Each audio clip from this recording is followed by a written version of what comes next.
Hello students, इस video में हम अप्रैल 2022 का क्वेश्चन पेपर सॉल्व करने वाले हैं। कॉर्पोरेट अकाउंटिंग सेमेस्टर 4 आपका पेपर 70 मार्क्स के लिए आता है। Question number 1 is compulsory.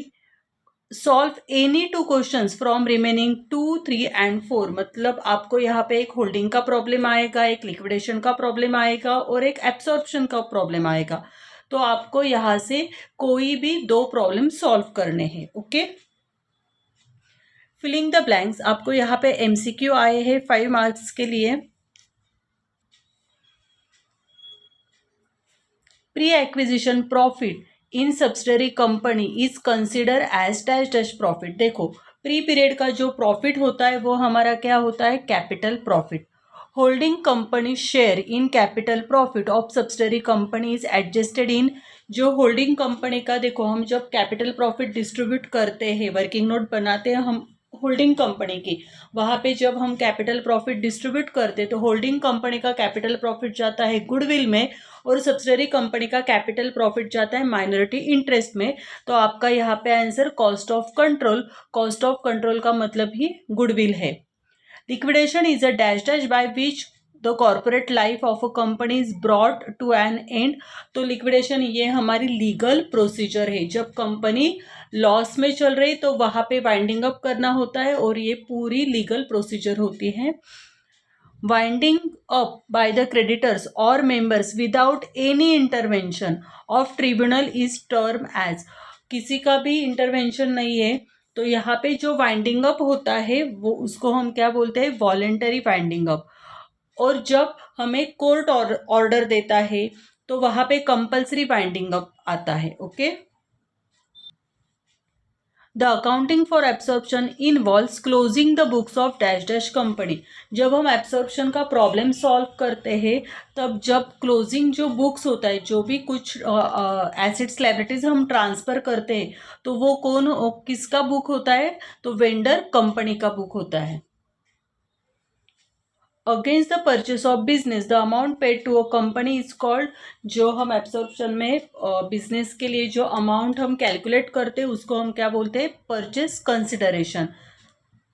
Dash dash is a combination of accounting and investigation techniques used to discover financial crimes. तो फॉरेंसिक अकाउंटिंग ये आपका 4 चैप्टर है। ये पूरा फाइनेंशियल क्राइम्स के ऊपर दिया है उन्होंने, तो उसका आंसर क्या आएगा? Forensic accounting. उसके बाद देखो 7 फिलिंग द ब्लैंक्स थी, वहाँ पे आपको कोई भी 5 एमसीक्यू सॉल्व करने थे। कुछ बी में आया है ट्रू और फॉल्स एनी 5 मार्क्स के लिए है। Minority interest shown in the consolidated balance sheet is the equity held by the outsiders in the subsidiary company. ये स्टेटमेंट आपका ट्रू है क्योंकि इक्विटी के ऊपर ही ये डिपेंड होता है। Profit on revaluation of fixed asset is a capital profit and depreciation of such amount is revenue loss. नहीं, यहाँ पे फिक्स्ड एसेट अगर प्रॉफिट होता है, रिवैल्यूएशन में अगर प्रॉफिट होता है, फिक्स्ड एसेट के ऊपर अगर प्रॉफिट होता है तो वो कैपिटल प्रॉफिट होता है क्या? नहीं, ऐसा हमने कैपिटल प्रॉफिट का मतलब क्या होता है? प्रॉफिट एंड लॉस और जनरल रिजर्व का ओपनिंग बैलेंस, क्लोजिंग बैलेंस या प्री पीरियड का जो प्रॉफिट होता है उसे हम क्या बोलते हैं? कैपिटल प्रॉफिट बोलते हैं। और पोस्ट पीरियड का जो होता है प्रॉफिट एंड लॉस का बैलेंस या जनरल रिजर्व, तो हम उसको क्या बोलते हैं? रेवेन्यू प्रॉफिट या रेवेन्यू लॉस बोलते हैं यहाँ पे। तो ये सेंटेंस फॉल्स है। Under the absorption of company general reserve is transfer to equity share holders account. तो ये सेंटेंस आपका ट्रू है। Purchase consideration is paid in the form of cash equity shares and preference shares. तो purchase consideration हम cash में दे सकते, equity shares में दे सकते या प्रेफरेंस शेयर्स में दे सकते, इसलिए ये सेंटेंस भी ट्रू है। Income tax is treated as a preferential creditors. हाँ, जो भी कुछ टैक्सेस होते वो हमें पहले पेड करना पड़ता है, जैसे म्यूनसिपल टैक्स है, इनकम टैक्स है, प्रॉपर्टी टैक्स है, तो ये हमें फर्स्ट उसको प्रेफरेंस देना होता है, इसलिए वो प्रेफरेंशियल क्रेडिटर्स है। ट्रू है ये sentence. Liquidation of company means winding up of a company. Winding up का मतलब ही लिक्विडेशन होता है। Post incorporation profit is known as revenue profit. Post incorporation profit को हम क्या बोलते हैं? Revenue profit. ये सेंटेंस आपका ट्रू है। यहाँ पे मैच द पेयर से सन्ड्री क्रेडिटर्स, इसका आंसर आने वाला है अनसिक्योर्ड क्रेडिटर्स। होल्डिंग कंपनी, इसका आंसर आने वाला है acquires more then 50% shares from another company. Absorption का आंसर आएगा one liquidation and no formation of new company. Amalgamation मतलब टू और more companies come together and form a new company. Capital loss का मतलब होता है loss on revaluation of fixed assets. Write short notes any 315 marks के लिए है। ये शॉर्ट नोट्स के यहाँ पे मैंने पेज नंबर दिए, ये आपको निराली प्रकाशन के बुक में मिल जाएंगे। कॉस्ट ऑफ कंट्रोल और गुडविल ये आपको 1.9 एंड 1.12 पे मिल जाएगा। Voluntary winding up of a company ये आपको 3.5 पे मिल जाएगा। Purchase consideration 2.4, objectives of forensic accounting 4.5, nature of forensic accounting 4.9। Question second, ये लिक्विडेशन का प्रॉब्लम है, ये 20 मार्क्स के लिए है। एक्चुअली ये बुक से प्रॉब्लम आया था उस साल। 3.41 पेज नंबर पे 10th प्रॉब्लम जो लिक्विडेशन का है वो ये प्रॉब्लम है। लायबिलिटीज एसेट्स, लायबिलिटी साइड में शेयर कैपिटल 1006% प्रेफरेंस शेयर्स, देखो ये 6% हमारा रेट ऑफ डिविडेंड है। 3500 equity shares of ₹100 each. 6% debenture, 6% ये हमारा रेट ऑफ इंटरेस्ट है। Bank loan secured on land and building, bank loan के लिए हमने क्या सिक्योरिटी रखी है? लैंड एंड बिल्डिंग सिक्योरिटी रखी है। उसके बाद सन्ड्री क्रेडिटर्स ये जाएगा आपका अनसिक्योर्ड क्रेडिटर्स के ग्रुप में। इनकम टैक्स जाएगा आपका प्रेफरेंशियल क्रेडिटर्स के ग्रुप में, ठीक है। एसेट साइड में सिर्फ हमें क्या चाहिए? कैश एट बैंक 30,000, बाकी के एसेट्स हम इग्नोर करने वाले हैं। The company went into liquidation on 31st March 2021। कब वाइंडिंग अप हुआ इसका? 31st March 2021। The preference dividend was in arrears for, कितने ईयर्स का डिविडेंड बाकी है? 3 ईयर्स का डिविडेंड बाकी है। The arrears are payable on liquidation। Assets realise, assets realise में देखो यहाँ पे लैंड एंड बिल्डिंग है, लेकिन लैंड एंड बिल्डिंग या एसेट आप मॉर्गेज रखी है तो एसेट्स रियलाइज की लिस्ट में नहीं आने वाली। Plant and machinery, stock, debtors. The expenses of liquidation कितना हुआ? Expenses of liquidation 8,000। Liquidator is entitle to remuneration of 2% on assets realise. Assets realise के ऊपर हमें 2% कैलकुलेट करना है। 3% on the amount distributed to unsecured creditors including preferential creditors, मतलब हम unsecured creditors और प्रेफरेंशियल क्रेडिटर्स की टोटल करेंगे, उसके ऊपर हमें कितना परसेंट कैलकुलेट करना है? 3%। और all amounts were made on the 1 अक्टूबर 2021। ये जो भी कुछ पेमेंट है वो 1 अक्टूबर 2021 तक करना है। तो ये आपको किस लिए यूजफुल है? डिबेंचर होल्डर्स के इंटरेस्ट के लिए यूजफुल है, ठीक है। आप भी क्या करना, एग्जाम में अच्छी तरह से प्रॉब्लम एक बार रीड कर लो, उसके बाद अंडरलाइन कर लो, फिर आपका लिक्विडेशन का फॉर्मेट तो आपको अभी पता ही है, लिक्विडेशन का फॉर्मेट लिख देना, फिर वहाँ पे कैलकुलेशन कर लेना, ठीक है। लिक्विडेशन टॉपिक ये मैंने मेरे वीडियो, इसके बहुत सारे वीडियोस मैंने बनाए हैं, वहाँ पे जिसको ये टॉपिक हार्ड जा रहा है वहाँ पे जाके आप एक बार वीडियो देख लीजिए, तो फिर आपके लिए ये टॉपिक इजी हो जाएगा। मैंने यहाँ पे फॉर्मेट बना लिया है, आपको अभी पता ही है, cash in hand, assets realise, legal charges, liquidator's remuneration, cost of liquidation, preferential creditors, debenture holders, unsecured creditors, preference share holders और इक्विटी शेयर होल्डर्स, ऐसे फॉर्मेट बना लो। चलो अभी हम बनाएंगे वर्किंग नोट, ठीक है। प्रॉब्लम कहाँ से स्टार्ट होता है? एडजस्टमेंट से। The company went into liquidation on 31st March 2021। Preference dividend was in arrears for 3 years. Preference dividend ये आपको 3 ईयर्स का निकालना है, ठीक है। यहाँ पे कितना है? 1006% preference shares of ₹100 each. 1006% preference shares, amount कितनी है यहाँ पे? 1 लाख। ये हो गया आपका कैपिटल। उसके बाद 1 लाख के ऊपर 6% और 3 ईयर्स के लिए यहाँ पे आपको डिविडेंड कैलकुलेट करना है। कितना आएगा? 1 लाख इंटू 6% मतलब 6,000 और 3 ईयर्स, तो वो आपका हो जाएगा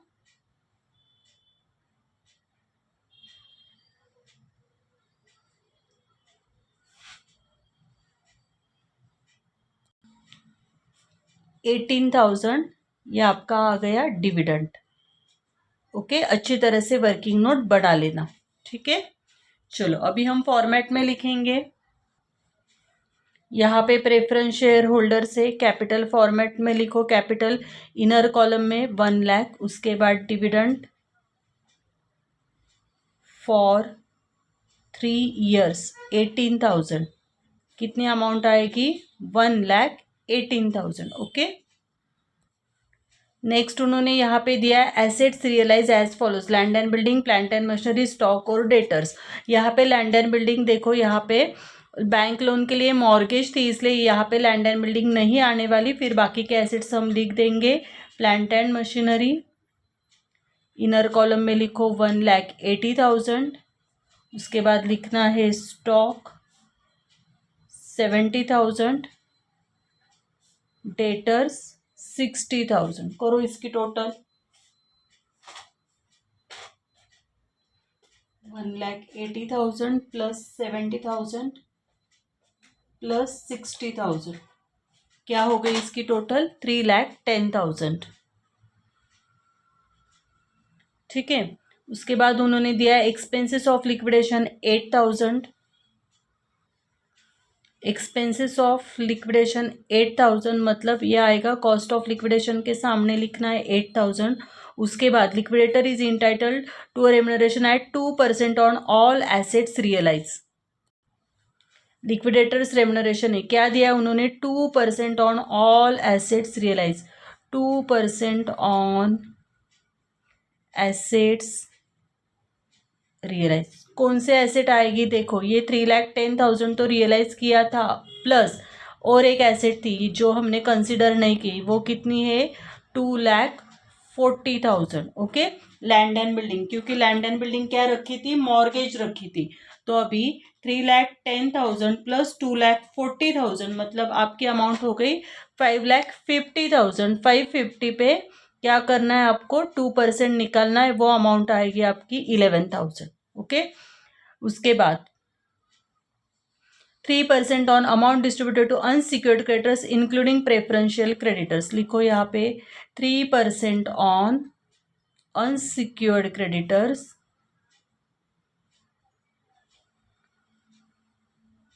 including preferential creditors. Including preferential creditors. अभी यहाँ पे हमने कितना पेमेंट किया है वो पता है क्या हमें? नहीं, तो फिर इसके लिए हम बाद में वर्किंग करेंगे। All payments were made on 1 October 2021। Second working note बनने वाली है। कहाँ तक पेमेंट करना है? 1 अक्टूबर 2021 तक। ठीक है, ये आपको किसके लिए यूजफुल है? 6% डिबेंचर्स। 6% डिबेंचर इंटरेस्ट निकालना है। अमाउंट है आपकी यहाँ पे 1 लाख। अभी देखो, बैलेंस शीट की डेट क्या है आपकी? 31 मार्च 2021 और पेमेंट की डेट है आपकी 1 अक्टूबर 2021। यहाँ से लेके यहाँ तक कितने मंथ्स हो रहे हैं? मार्च, अप्रैल, मई, जून, जुलाई, अगस्त, सितंबर, मतलब 6 मंथ्स आ रहा है। ठीक है ना? तो हम क्या करने वाले हैं? 1 लाख इंटू 6% इंटू 6 मंथ्स के लिए इंटरेस्ट निकालना। कितना आएगा आपका यहाँ पे इंटरेस्ट? 3,000 रुपीज।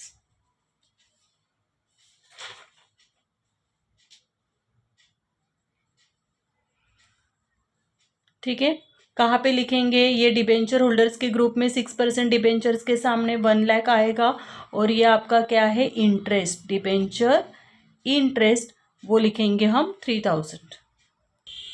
डिबेंचर होल्डर के ग्रुप में 6% डिबेंचर्स, इनर कॉलम में लिखो 1 लाख और इंटरेस्ट फॉर 6 मंथ्स वो आया था 3000, आउटर में आएगा 1,03,000।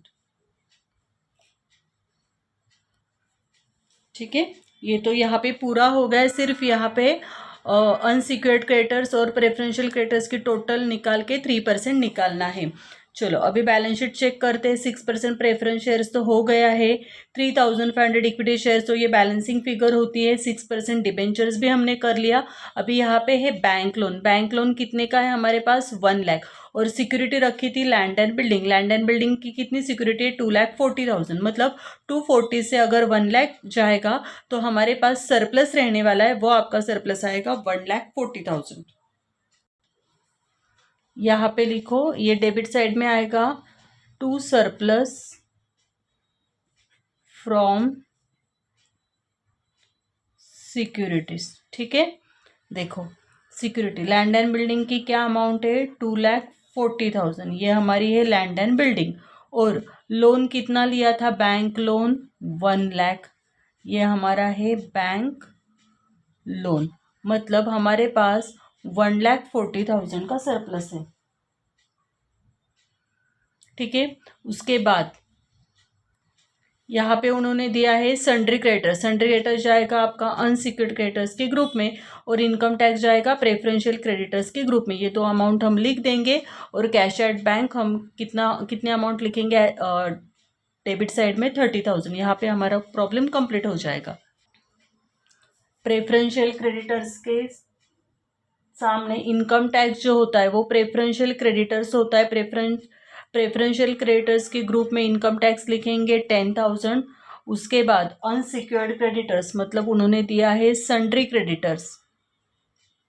सन्ड्री क्रेडिटर्स के सामने लिखेंगे 90,000। ठीक है, अभी इनकम टैक्स 10,000, सन्ड्री क्रेडिटर्स 90,000। मतलब देखो यहाँ पे preferential creditors plus unsecured creditors की टोटल हो गई आपकी यहाँ पे 1 लाख। 1 लाख के ऊपर आपको रेम्यूनरेशन निकालना है, वो आपका आएगा 3,000। ठीक है, टोटल हो जाएगा 14,000। ओके, ठीक है। और कैश इन हैंड कितनी है?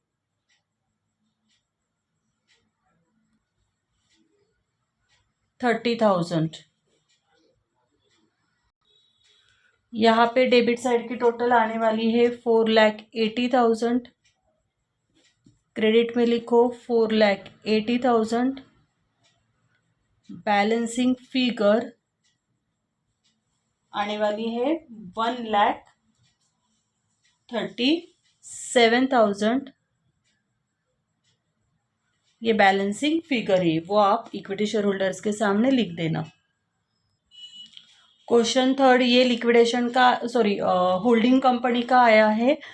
The balance sheet of holding company and S limited, H limited and S limited on 31 मार्च 2022। 31 मार्च 2022 का प्रॉब्लम है।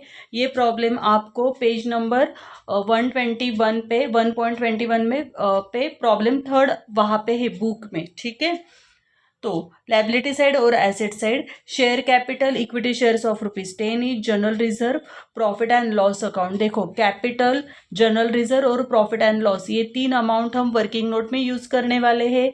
क्रेडिटर्स और बिल्स पेएबल है। एसेट में goodwill, machinery, stock, debtors, cash, investment. कितनी इन्वेस्टमेंट की यहाँ पे? 24,000 शेयर्स की। तो ये जब हम रेशो निकालते तब हमें यूजफुल है, और ये अमाउंट गुडविल के लिए यूजफुल है। बिल्स रिसीवेबल है 15,000। H limited acquired the shares in S limited 1 अक्टूबर 2021 को शेयर्स एक्वायर्ड किए हैं। Profit and loss account S limited show और डेबिट बैलेंस रुपीज़ कितना है? डेबिट बैलेंस यहाँ पे 20,000 1 अप्रैल 2021 को, ये निगेटिव बैलेंस रहता है। Included in stock of S limited are goods ₹20,000। Stock हमारे पास 20,000 है, which were supplied by H limited cost plus 25%। यह आपको अनरियलाइज प्रॉफिट के लिए यूजफुल रहेगा। Bills payable in H limited represented 15,000 issued in favour of S limited. तो यहाँ पे बिल्स रिसीवेबल और बिल्स पेबल इन दोनों के ऊपर इंटर कंपनी ओविंग्स करके एडजस्टमेंट होने वाली है। Prepare consolidated balance sheet as on 31st March 2022। चलो पहले हम क्या करने वाले हैं, रेशो निकालने वाले हैं। बैलेंस शीट के लायबिलिटी साइड में जाएंगे सेकेंड कॉलम में और कैपिटल देखने वाले हैं। ठीक है, देखो 10 लाख और 4 लाख कितना कैपिटल है यहाँ पे, 4 लाख। फर्स्ट कॉलम क्योंकि बैलेंस शीट में जाता है, सेकेंड कॉलम में कैपिटल आपको यहाँ पे दिया है 4 लाख और रुपीज़ कितना है, 10 रुपीज़ है। ये आपके नंबर ऑफ शेयर्स हो गए 40,000। ठीक है, इसको हम अभी क्या करेंगे, डिस्ट्रीब्यूट करेंगे। यहाँ पे कितने शेयर्स इन्वेस्ट किए हैं, 24,000, मतलब होल्डिंग कंपनी के शेयर से 24,000 और सब्सिडरी कंपनी के शेयर से यहाँ पे 16,000।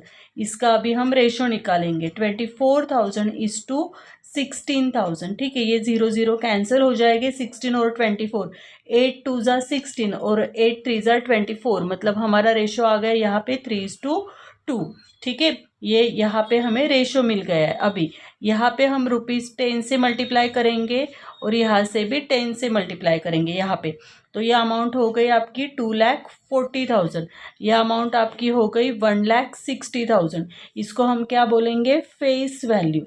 क्या आती है हमारी ये फेस वैल्यू। जब हम गुडविल का कैलकुलेशन करेंगे तब फेस वैल्यू आएगी हमारी 2,40,000 और जब हम माइनॉरिटी इंटरेस्ट का कैलकुलेशन करेंगे तब हमारी फेस वैल्यू आने वाली है 1,60,000। ओके ओके अभी कैपिटल प्रॉफिट और रेवेन्यू प्रॉफिट के लिए पहले तो हम वर्किंग नोट बना लेंगे। यहाँ पे आपको ईयर एंडिंग दिया है 31 मार्च 2022। हम यहाँ पे लिख लेंगे पहले 31 मार्च 2022। जो ईयर 31 मार्च 2022 को क्लोज होता है उसकी ओपनिंग डेट आने वाली है 1 अप्रैल 2021। यहाँ पे प्रॉफिट एंड लॉस और यहाँ पे जनरल रिजर्व का वर्किंग नोट बनाएंगे। देखो अभी आपको प्रॉफिट एंड लॉस, पहले तो जनरल रिजर्व पहले कॉलम में है 1,50,000, सेकेंड कॉलम में नहीं है, मतलब यहाँ पे जनरल रिजर्व का वर्किंग नहीं होगा। Profit and loss first column में है, सेकेंड कॉलम में 60,000, तो हम वर्किंग नोट में सेकेंड कॉलम यूज़ करते हैं। 60,000 है। बैलेंस शीट कब का है हमारा, 31 मार्च 2022, मतलब यहाँ पे हम लिख देंगे 60,000। ठीक है, बैलेंस शीट से सिर्फ हमें 60,000 प्रॉफिट एंड लॉस का बैलेंस मिला है। उसके बाद अभी एडजस्टमेंट में देखो, H limited acquired the shares in S limited on 1 अक्टूबर 2021 को शेयर्स एक्वायर्ड किए। ठीक है, तो यहाँ से लेके यहाँ और ये आपका हो जाएगा प्री पीरियड, ये आपका आ जाएगा पोस्ट पीरियड। ओके, और उन्होंने दिया है profit and loss account S limited show और डेबिट बैलेंस ₹20,000। 1 अप्रैल 2021 को आपके पास डेबिट बैलेंस था 20,000, मतलब ये अमाउंट थी आपके पास -20,000। अभी यहाँ पे क्या अमाउंट आएगी, कौन से अमाउंट से 20 माइनस करेंगे तो 60,000 आंसर आने वाला है, तो यहाँ पे आपका आंसर आने वाला है 80,000। लेकिन यहाँ पे डेट है इसलिए ये तो 1 अप्रैल का बैलेंस है, ये तो प्री पीरियड में जाएगा। अभी ये 80,000 को हम डिस्ट्रीब्यूट करेंगे 40,000 40,000। क्यों 40-40, क्योंकि यहाँ पे ये जाएगा प्री में और ये जाएगा पोस्ट में, क्योंकि यहाँ पे देखो 6 मंथ्स पीरियड है, यहाँ पे 6 मंथ्स पीरियड है, मतलब 1 अप्रैल से लेके 1 अक्टूबर तक प्री पीरियड 6 मंथ्स का है और 1 अक्टूबर से लेके 31 मार्च तक पोस्ट पीरियड 6 मंथ्स का है। मतलब ये अमाउंट, ये पूरी जो अमाउंट है डिस्ट्रीब्यूट हो जाएगी। प्री पीरियड के लिए 40,000 आएगा, हाफ कर देंगे, और पोस्ट पीरियड के लिए कितना आएगा 40,000। जनरल रिजर्व तो कुछ है ही नहीं। अभी प्रॉफिट एंड लॉस का बैलेंस प्री का, क्योंकि 1 अप्रैल का था, निगेटिव बैलेंस था, वो आएगा प्री पीरियड में। फिर 40,000 प्री पीरियड में आएगा प्रॉफिट एंड लॉस का बैलेंस, और फिर से 40,000 कहाँ पे जाने वाला है, पोस्ट पीरियड में। ठीक है, चलो अभी हम क्या करेंगे, कैपिटल प्रॉफिट प्री पीरियड के लिए कहाँ से लेके कहाँ तक हमारा प्री पीरियड है। देखो 1 अप्रैल 2021 से लेके 1 अक्टूबर 2021 तक आपका प्री पीरियड है, उसको हम क्या बोलेंगे, कैपिटल प्रॉफिट। ओके, उसके बाद क्या दिया है उन्होंने, फर्स्ट जनरल रिजर्व की अमाउंट थी क्या, नहीं थी। फिर से जनरल रिजर्व था क्या? नहीं था। प्रॉफिट एंड लॉस का क्रेडिट बैलेंस दिया था क्या? नहीं, डेबिट बैलेंस है। प्रॉफिट एंड लॉस फ्रॉम, देखो 1 अप्रैल 2021 से लेके 1 अक्टूबर 2021 तक हमारे पास प्रॉफिट एंड लॉस का बैलेंस था 40,000। उसके बाद प्रॉफिट एंड लॉस का डेबिट बैलेंस था क्या? था। कितना था वो? 20,000। कौन से डेट का था? 1 अप्रैल 2021 का कैपिटल प्रॉफिट एंड लॉस का बैलेंस कितना था? 20,000। ओके, अभी यहाँ पे करो, 40 से ये निगेटिव है, माइनस हो जाएगा 20,000, तो आपका फाइनल आंसर कितना आने वाला है? 20,000। यह आपको मिल गया कैपिटल प्रॉफिट। क्या आने वाला है? ये कैपिटल प्रॉफिट। अभी ये 20,000 हम क्या करेंगे? 3:2 रेशो में डिस्ट्रीब्यूट करेंगे। कैसे आएगा ये 3:2? यहाँ पे आएगा एच लिमिटेड, यहाँ पे आएगा एस लिमिटेड। आप पूरा लिखा करो, 12,000 और 8,000। तो ये पहला जाने वाला है आपका गुडविल के वर्किंग नोट में, और दूसरा जाएगा आपका माइनॉरिटी इंटरेस्ट के वर्किंग नोट में। ओके, यहाँ पे कैपिटल प्रॉफिट हो गया 20,000।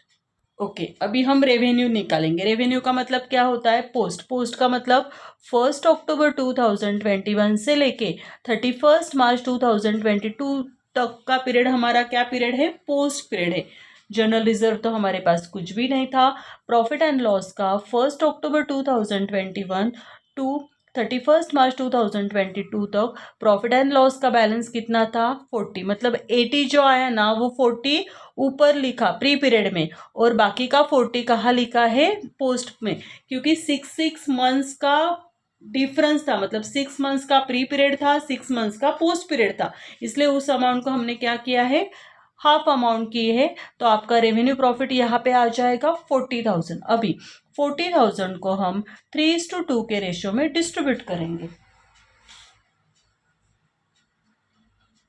एच लिमिटेड, एस लिमिटेड 24,000, और यहाँ पे आपका आ जाएगा 16,000। ठीक है, अभी आपको पता है कि रेवेन्यू प्रॉफिट हम कहाँ पे लिखते हैं?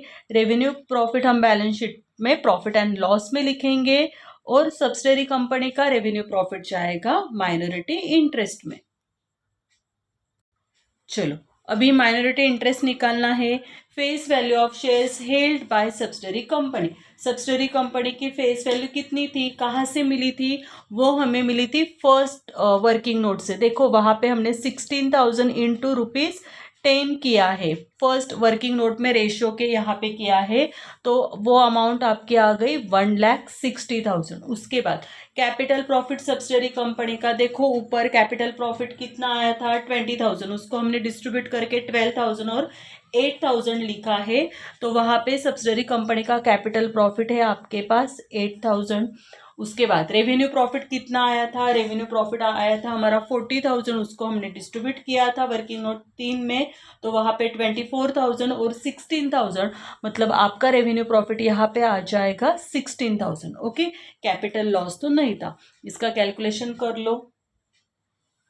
कैलकुलेशन करके आपका आंसर आ रहा है 1,84,000। यह आ गया आपका माइनॉरिटी इंटरेस्ट, ये जाएगा बैलेंस शीट के लायबिलिटीज में। ओके, उसके बाद गुडविल। गुडविल को क्या बोलते हैं? Cost of control. ठीक है, अभी cost of shares acquired by H limited, ये कहाँ से मिलेगा? बैलेंस शीट के एसेट में जाओ। इन्वेस्टमेंट कितनी की थी उन्होंने? देखो 1,92,000 शेयर्स की इन्वेस्टमेंट की है। उसके बाद face value of shares held by H company, तो यहाँ पे देखो फर्स्ट रेशो में 24,000 इंटू ₹10 किया था, तो वो अमाउंट कितनी आ गई? 2,40,000। रेशो में फेस वैल्यू निकाली थी हमने, माइनॉरिटी इंटरेस्ट के लिए भी और गुडविल के लिए। कैपिटल प्रॉफिट कितना है होल्डिंग कंपनी का? होल्डिंग कंपनी का कैपिटल प्रॉफिट है आपके पास 12,000। उसके बाद कैपिटल लॉस आया था का होल्डिंग कंपनी का? नहीं। उसके बाद है balance of goodwill as per balance sheet. Balance sheet में हमें कितना गुडविल दिया है?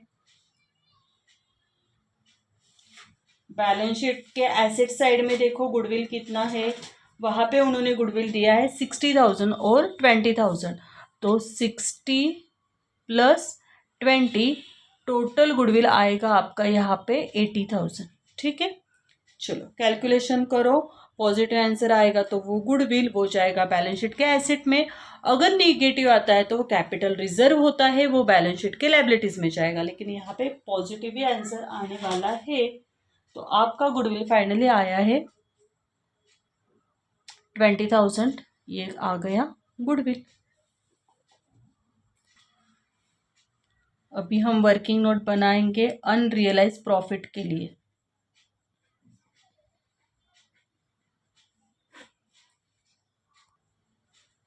यहाँ पे देखो सी में included in stock S limited are goods ₹20,000, मतलब स्टॉक की अमाउंट आपके पास है 20,000। उसके बाद which were supplied by H limited cost plus 25%, ठीक है। तो अभी यहाँ पे आपको अभी पता है सेलिंग प्राइस कैसे तैयार होती है, कॉस्ट प्राइस प्लस प्रॉफिट। तो कॉस्ट प्लस 25%, इसका मतलब भाई कॉस्ट प्राइस है हमारी 100 और प्रॉफिट है 25, मतलब सेलिंग प्राइस कितनी आ जाएगी यहाँ पे 125। अभी लोड निकालेंगे, लोड का हमारा फॉर्मूला है profit upon selling price. Profit कितना है आपके पास 25, सेलिंग प्राइस कितनी है 125, तो यहाँ पे आपका लोड आ गया है 1/5, ठीक है। अभी निकालेंगे अनरियलाइज प्रॉफिट। अनरियलाइज प्रॉफिट के लिए हमें क्या करना होता है, स्टॉक इनटू लोड। हमारे पास स्टॉक कितना था 20,000 इनटू लोड कितना है 1/5, मतलब 4,000 आने वाला है हमारा अनरियलाइज प्रॉफिट। अभी इस 4,000 को हम फिर से क्या करेंगे 3:2 रेशो में डिस्ट्रीब्यूट करेंगे। रेशो में डिस्ट्रीब्यूट करो 3:2 रेशो में, तो यहाँ पे आपकी अमाउंट आ गई है 2,400 और 1,600। ये हमारे लिए यूज़फुल नहीं है सब्सिडरी कंपनी की। होल्डिंग कंपनी का जो अनरियलाइज प्रॉफिट आया है वो कहाँ पे जाएगा, वो बैलेंस शीट जब हम बनाते हैं तो प्रॉफिट एंड लॉस में लेस करेंगे और वहाँ पे एसेट साइड में स्टॉक से भी माइनस करने वाले हैं। ओके ओके अभी हमें बैलेंस शीट बनाना है, बहुत इजी है बैलेंस शीट। देखो कैपिटल, जनरल रिजर्व और प्रॉफिट एंड लॉस ये सब हम फर्स्ट कॉलम का लिख लेंगे। क्रेडिटर्स दोनों की टोटल करेंगे, बिल्स पेबल दोनों की टोटल करके इंटर ओविंग्स माइनस करेंगे। एसेट में गुडविल दिया है लेकिन हमने जो वर्किंग नोट में गुडविल निकाला था वो गुडविल लेंगे। मशीनरी दोनों की टोटल करेंगे, स्टॉक दोनों की टोटल, उसमें से अनरियलाइज प्रॉफिट माइनस करेंगे। डेटर्स दोनों की टोटल करेंगे, कैश दोनों की टोटल करेंगे। इन्वेस्टमेंट ये नहीं आएगा क्योंकि ये हमने गुडविल के टाइम यूज़ किया था। बिल्स रिसीवेबल दोनों की टोटल करके वहां से इंटर कंपनी ओविंग्स माइनस करेंगे।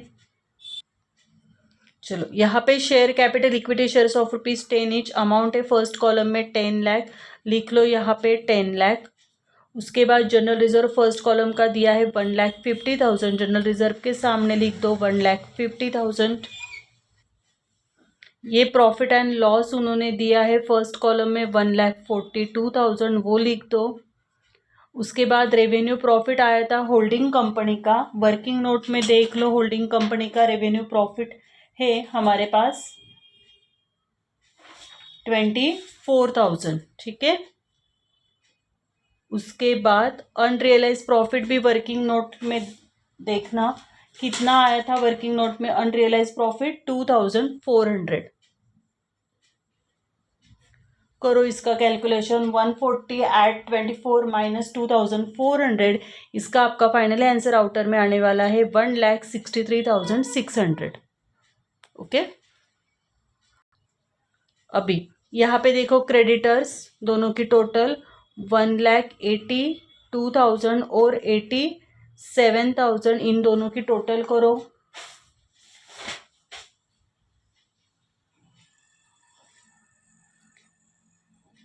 ये टोटल आ रही 2,69,000। उसके बाद बिल्स पेबल 20,000, एस लिमिटेड के बिल्स पेबल हमारे पास नहीं है डैश। इंटर कंपनी ओविंग्स मतलब जो एडजस्टमेंट में दिए थे इंटर कंपनी ओविंग्स, देखो लास्ट एडजस्टमेंट में है 15,000 बिल्स पेबल के ऊपर, तो आउटर में क्या आ जाएगा आपका 5,000। अभी यहाँ पे गुडविल है लेकिन ये गुडविल नहीं लिखने वाले, वर्किंग नोट में हमें गुडविल कितना मिला था 20,000 वो लिखेंगे, और ये गुडविल हमने वर्किंग नोट में यूज किया है। मशीनरी 732 और 2,72,000 करो इसकी टोटल। इसकी टोटल आ रही है आपकी 10,04,000। ठीक है। उसके बाद ये स्टॉक 1,80,000 और 90,000। और अनरियलाइज प्रॉफिट आया था हमारा, यहाँ पे देखो हमने ये 2,400 माइनस किया है, वो माइनस करो स्टॉक का कैलकुलेशन।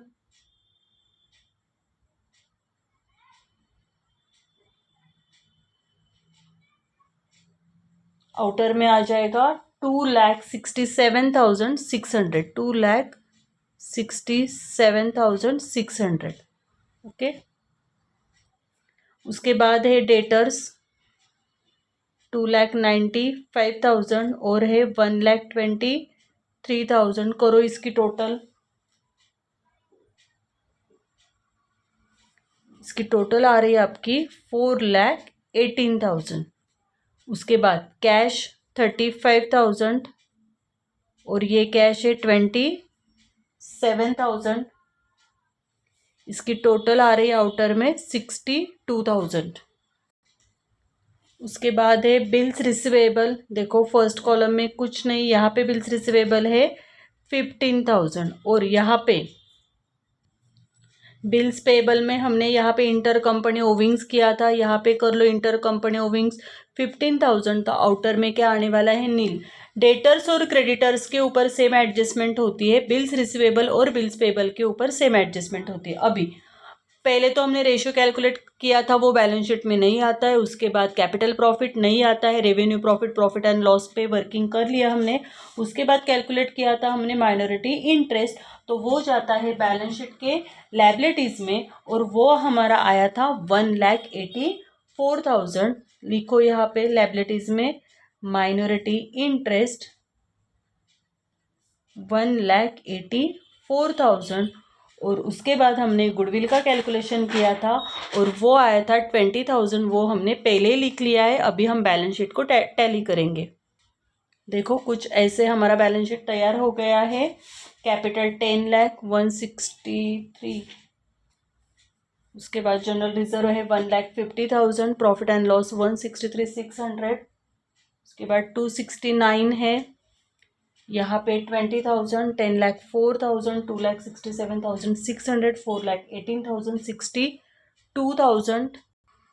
ऐसे हमारा पूरा बैलेंस शीट तैयार हो गया है, और टोटल हमारे आ रही है यहाँ पे 17,71,600 को हमारा प्रॉब्लम टैली हो रहा है।